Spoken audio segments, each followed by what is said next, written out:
그림체는 작가들의 어떤 성향이나 때로는 습관이기도 해요. 그게 이제 개성인 거죠, 그 사람의.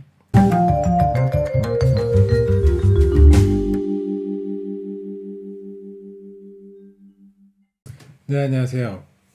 웹툰 그리는 홀싱커입니다. 오늘은 제 5장 그림체와 캐릭터 얘기를 해보도록 하겠습니다. 보통 이제 만화가 된 분들 이렇게 만나서 얘기하다 보면은 저뿐만 아니라 거의 모든 작가님들이 내가 좋아하는 만화를 따라 그리면서 만화를 그리기 시작한 경우가 많습니다. 네, 그렇기 때문에 여러분들이 누군가의 만화를 따라 그리고 있다면 이미 여러분들은 상당한 웹툰의 세계로 들어온 거라고 볼 수 있습니다. 제 경우에는 이건 제가 어렸을 때 갖고 놀던 장난감인데 얼마 전에 제가 그 골동품 시장에 갔다가 우연히 발견했어요. 그래서 너무 반가워가지고 그 자리에서 바로 사버렸는데 저 역시도 이런 거를 보면서 이제 따라 그리면서 시작을 했습니다. 뭐 이런 식이겠죠. 한번 제가 즉석에서 한번 따라 그려 보도록 하겠습니다. 그래서 이런 식으로 그냥 제가 좋아하는 이미지를 이제 따라 그리는 것에서 이제 여러분들의 이제 스타일이 이제 시작되는 거라고 보실 수 있습니다. 사실 이런 이미지를 보시면 어떤 의미에서는 좀 많이 왜곡되어 있는 거잖아요. 그죠? 사실 우리 만약에 아톰을 실사화한다라고 했을 때 이런 머리를 할 수는 없는 거잖아요. 그 아톰을 그렸던 데스카 오사무 얘기로 그 작가님의 얘기로는 그 본인 아들의 그 머리가 이렇게 삐쳐 있는 거를 보고 이제 착안을 하셨다고 그래요. 머리가 이렇게 자고 일어나면 머리가 이렇게 삐쳐 올라오잖아요. 그거를 이렇게 보시면 그냥 약간 이렇게 원형의 뿔 같잖아요. 그죠? 그러니까 내가 보고 있는 어떤 사실적인 것을 그대로 따라 그리는 것이 아니라 내가 본 것을 좀 더 작가의 의도에 따라서 새롭게 그려내는 거죠. 이런 거를 보통 이제 데포르메라고 하거든요. 다시 말해서 변형시킨다라는 거예요. 그 작가마다 특유의 어떤 변형이 들어가 있습니다. 근데 그 변형은 이제 몇 가지로 이제 나눠 볼 수가 있어요. 그게 이제 실사체, 순정체, 캐릭터체, 특화체 이렇게 네 가지로 나눠서 볼 수 있습니다. 그러니까 그림체는 작가들의 어떤 성향이나 때로는 습관이기도 해요. 그게 이제 개성인 거죠, 그 사람의. 근데 그게 이제 어떤 스타일을 만들어내는데 이런 스타일이 만화만이 갖고 있는 약간 특이한 특징이에요. 그러니까 웹툰은 여러 그림체가 이제 존재하는 거죠. 예를 들어서 정확한 인체의 비율 그리고 마치 사진 같은 사실적으로 묘사되어 있고 뭐 근육이나 골격이나 이런 것들이 비교적 정확하게 구현된 것을 이제 실사체라고 얘기를 합니다. 그리고 이제 인체 비율은 뭐 정확하지만 어떻게 보면 그런 건 이제 실사체랑 유사하지만 감정을 좀 더 섬세하게 묘사하기 위해서 신체의 일부를 좀 강조해서 그리는 방식이 있어요. 이게 뭐 예전에는 이제 그걸 순정 만화체라고 그랬는데 요즘은 그 구분은 조금 이렇게 희미해지긴 했습니다. 특징적으로 얘기하면 눈을 좀 크게 그리는 그래서 뭐 슬픈지 아니면 기쁜지 굳이 말풍선을 사용하지 않아도 눈으로 이제 그 감정을 표현할 수 있게끔 하는 거죠. 예를 들면 이런 겁니다. 눈을 이렇게 평범하게 이렇게 그리는 게 아니라 눈 속에 이제 눈망울 속에 어떤 그 감정을 담아내는 거죠. 뭐 이렇게 빛이 막 이렇게 반사된다거나 이렇게 해서 뭐 이렇게 그렁그렁 이렇게 눈물이 쌓인다거나 했을 때 아니면 뭐 약간 이렇게 눈꺼풀을 이렇게 개슴츠레하게 이렇게 좀 더 시크한 느낌의 눈빛이라던가. 그다음에 또 하나가 이제 캐릭터체가 있습니다. 작가가 캐릭터를 좀 강조하기 위해서 일부러 의인화한다든지, 사람인데 동물로 그린다든지, 가스파드 작가님의 선천적 얼간이 같은 경우에도 그렇죠.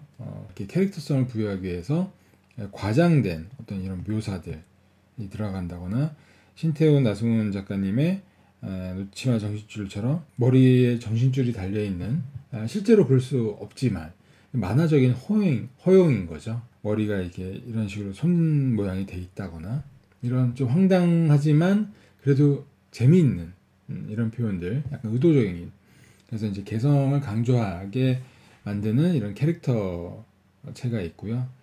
그리고 또 하나가 이제 특화체.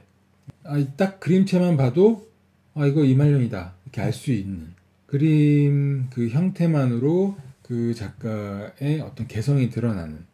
또 박수봉 작가님의 야채호빵의 봄방학 같은 작품도 어떤 단순하지만 섬세한 연출, 이런 것들을 가능하게 해주는 이런 묘사, 이런 것들이 이제 하나의 이거는 딱 봐도 이거 누구네 라는 생각을 들게 만드는 거를 이제 특화체라고 보시면 되겠습니다.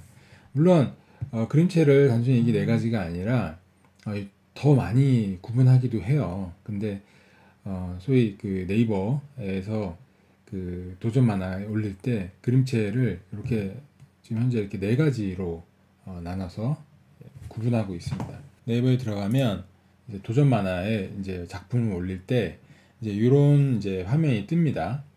보시면 이제 그림체를 이런 식으로 실사체, 순정체, 캐릭터체, 특화체 4개로 구분해서 하고 있어서 더 많은 그림체가 실제로는 있지만 그냥 편의상 이렇게 4가지를 구분해서 설명을 드렸습니다.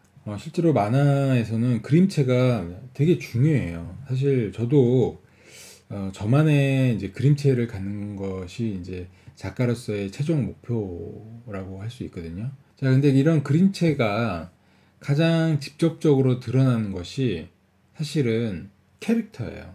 만화를 이렇게 그리다 보면은 만화 속에 인물이라 그러죠. 캐릭터가 이렇게 등장을 하겠고, 물론 뭐 뒤에 이렇게 배경이 있을 수도 있겠죠. 이렇게 말풍선이 들어갈 수 있는데, 캐릭터는 그림체를 보여주는 하나의 창구인 거죠. 결국 다시 말해서 한 편의 작품이 남기는 것은 결국 캐릭터인 거죠. 여러분들 좋아하는 많은 그 만화, 뭐 웹툰 생각해 보십시오. 물론 이야기가 남는 작품도 있겠지만 사실 만화는 캐릭터가 남아요. 자, 그런 의미에서 이제 여러분들이 만약에 만화를 좀 그려보고 싶다면 여러분들의 나 자신이죠. 여러분들의 캐릭터를 한번 만들어보는 것도 의미가 있습니다. 일단 여러분 거울을 하나 갖고 오셔서 거울을 보면서 이제 여러분들을 한번 직접 보고 그려보는 거예요. 제가 저를 이제 그리는 거죠.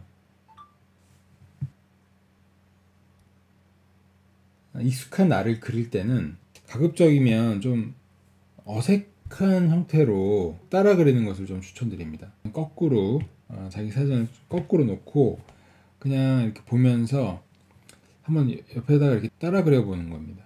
익숙한 자기 모습을 이렇게 그리다 보면은 자기도 모르게 조금 더 이쁘게 그리거나 아니면 그냥 익숙한 느낌대로 그리는 경우가 종종 있거든요.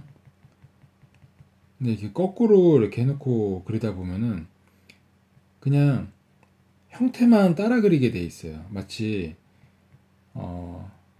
지도를 따라 그리는 것처럼 형태만 따라 그리게 돼 있거든요. 잘 그릴 필요는 없고요. 특징을 찾아내는 게 중요합니다.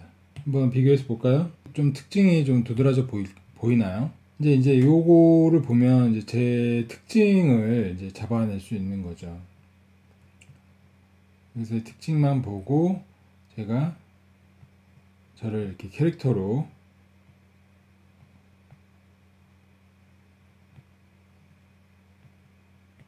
그리면 이제 저의 이제 캐릭터가 완성이 되는 겁니다. 결국 아까 말씀드렸던 데포르메, 어떤 부분을 변형시킬 것이냐, 그리고 캐릭터는 작가가 의도한 부분을 확대하거나 생략하거나 변형시키는 그런 역할이라고 보시면 됩니다. 누군가 사진을 봤을 때 사진을 따라 그려보고 조금씩 변형시켜 가면서 내가 하고자 하는 이야기에 가장 어울리는 그림체를 찾아가는 거죠. 근데 이제 하다 보면은 사실 좀 그 캐릭터가 잘 잡기 좀 어려운 경우가 있어요. 그래서 그런 경우에 두 가지 팁을 드리자면, 하나는 그냥 너무 평범한 것 같다 이런 생각이 들 수 있잖아요. 이제 그럴 때는 한 가지 제가 자주 쓰는 방법은 뭐냐면 의인화를 해보는 겁니다. 동물을 의인화한다거나 아니면 어떤 사물을 의인화한다거나, 저는 이제 저희 캐릭터를 그냥 이렇게 팬더곰으로 해서 그냥 저라고 생각하고 그리고 있어요. 물론 이 과정에는 엄청난 데포르메가 존재하죠. 제가 팬더라는 동물을 되게 좋아해요. 약간 좀 느리고 그리고 좀 등치도 좀 있고 그리고 좀 위험해 보이지 않고 그런 팬더의 이미지를 좋아해서 저는 이렇게 섞은 거죠. 캐릭터를 잡으실 때 데포르메를 이용해서 변형하고 단순화시켜 또 잘 안 될 때는 여러분들이 이제 강조하고 싶은 어떤 그 부분을 약간 의인화해서 표현해 보는 것도 하나의 팁이라고 할 수 있습니다. 그리고 또 한 가지의 팁은 뭐냐면 형용사를 한번 생각해 보시는 거예요. 예를 들어서 너무 평범한 건 좀 그러겠죠. 예를 들어서 뭐 예쁘다 이런 거는, 예쁜 이런 거는 좀 개성이라고 하긴 좀 그렇잖아요. 그죠? 좀 재미있을 만한, 제 경우에는 저는 좀 약간 느긋한, 느린 뭐 이런 형용사를 이용해서 또 다른 어떤 물건이 있을 수도 있고 아니면 또 다른 동물이 있을 수도 있고 아니면 여러분들이 만들고 싶어하는 캐릭터에다가 그 형용사를 입혔을 때 어떤 모습이 될지 그걸 좀 더 과장스럽게 표현해 볼 수 있는 겁니다. 자, 이렇게 해서 오늘은 그림체와 캐릭터에 대한 얘기를 해봤고요. 여러분들 좋아하시는 만화, 웹툰 많이 따라 그려보시고, 그리고 조금 더 한 발짝 나아가고 싶을 때는 실제로 여러분들 자신을 캐릭터로 한번 만들어 보시기를 권해드리겠습니다. 자, 그럼 다음 시간에는 본격적으로 이제 원고를 시작하는 첫 스텝을 6장에서 다뤄보도록 하겠습니다. 자, 그럼 오늘 여기서 마치도록 하겠습니다. 감사합니다.